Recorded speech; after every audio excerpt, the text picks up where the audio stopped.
ഏറ്റവും അത്ഭുതപ്പെടുത്തുന്ന ഒരു ന്യൂസാണ് ഇപ്പോൾ പുറത്തു വരുന്നത്. സ്പെയിനിന്റെ 26 അംഗ ലോകകപ്പിന് പോകേണ്ട സ്ക്വാഡ് ഇന്നലെ പ്രഖ്യാപിച്ചു കോച്ച്. ഇതിൽ ഒരു റയൽ മാഡ്രിഡ് പ്ലെയറിന് പോലും സ്ഥാനമില്ല എന്നതാണ് ഏറ്റവും യാദൃശ്ചികമായ കാര്യം. വേറെ സംഭവം എന്താണെന്ന് വെച്ച് കഴിഞ്ഞാൽ ചരിത്രത്തിൽ ആദ്യമായാണ് ഒരു റയൽ മാഡ്രിഡ് താരം പോലും ഇല്ലാതെ സ്പെയിൻ ലോകകപ്പ് കളിക്കാൻ പോകുന്നത്. അപ്പോൾ ആരൊക്കെയാണ് സ്പെയിനിന്റെ ടീമിൽ നിന്ന് ഔട്ടായ താരങ്ങളെന്ന് നമുക്കൊന്ന് ഇപ്പോൾ നോക്കാം. മൊത്തം 7 താരങ്ങളുടെ ലിസ്റ്റാണ് ഇപ്പോൾ വന്നിരിക്കുന്നത്. ഒന്ന് റൗൾ അസെൻസിയോ ആണ് ഡിഫൻഡർ, പിന്നെ ഡീൻ ഹ്യൂസൻ, അതുപോലെ Dani Carvajal, Alvaro Carreras, Fran Garcia, Dani Ceballos, Gonzalo Garcia. ഈ 7 താരങ്ങളെയും കോച്ച് എന്താ പറയുക ടീമിലേക്ക് എടുത്തിട്ടില്ല വേൾഡ് കപ്പിന്റെ. അതേസമയം അവരെ ചിരവൈരികളായ ബാർസലോണയുടെ 8 താരങ്ങളെയാണ് ആ 26 അംഗ സ്ക്വാഡിൽ ഉൾപ്പെടുത്തിയിരിക്കുന്നത്. അവരുടെ പേരും കൂടി ഒന്ന് ജസ്റ്റ് ഞാൻ പറയാം.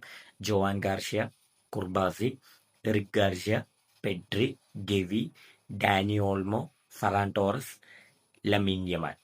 ഈ 8 താരങ്ങൾ ഉൾപ്പെടുത്തിയിരിക്കുന്നു. അപ്പോൾ ഇതിനെതിരെ സ്പെയിനിൽ ഇപ്പോൾ പ്രതിഷേധം നടന്നുകൊണ്ടിരിക്കുകയാണ്.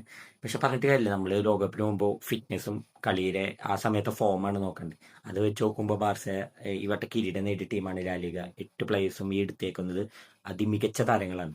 റയൽ മാഡ്രിഡിന്റെ താരങ്ങളൊക്കെ പരിക്കിന്റെയും ഇതിന്റെയൊക്കെ പിടിയിലാണ്. മേ ബി അതുകൊണ്ടായിരിക്കാമെന്നാണ് ഞാനിപ്പോൾ കരുതുന്നത്. എനിവേ, റയൽ മാഡ്രിഡിന്റെ ഫാൻസ് ഇതിൽ അസ്വസ്ഥരാണ്. ന്യായപരമായ കാര്യമാണെങ്കിൽ ഈ ബാർസലോണ താരങ്ങൾക്ക് കിട്ടേണ്ടത് തന്നെയാണ്. അവരെ പൊസിഷൻ അവർ നേടിയെടുത്തു. എന്തുകൊണ്ടാണ് റയൽ മാഡ്രിഡ് എന്ന് എനിക്കറിയില്ല. ഇനി വേറെ അതിന്റെ പിന്നിൽ വല്ല കളികളുണ്ടോ എന്ന് നമുക്കറിയില്ല. കാരണം നമുക്ക് സ്പെയിനത്തെ കാര്യങ്ങൾ ഉൾക്കളികൾ നമുക്കറിയില്ലല്ലോ. ഇപ്പൊ കേരളത്തിലും എല്ലായിടത്തും പറയണ പോലെ ഇന്ത്യയിലും ഒക്കെ ഫുട്ബോളിന്റെ ഉള്ളിൽ ഒരു ഉൾക്കളികൾ രാഷ്ട്രീയമുണ്ട്. അത് ഇതിന്റെ പിന്നിലുണ്ടോ എന്ന് നമുക്കറിയില്ല. എനിവേ, ഇപ്പൊ ഇത് വന്നേക്കണാണ്, ഇപ്പോഴത്തെ റിപ്പോർട്ടാണ്. അതുകൊണ്ടാണ് നമ്മൾ ഈ വീഡിയോ ചെയ്യുന്നത്. അപ്പോൾ 26 അംഗ സ്ക്വാഡിൽ റയൽ മാഡ്രിഡ് ഇല്ലാതെ ചരിത്രത്തിൽ ആദ്യമായി സ്പെയിൻ ഇതാ ലോകകപ്പ് കളിക്കാൻ പോകും. ബാക്കി നമുക്ക് ലോകകപ്പിൽ കാണാം.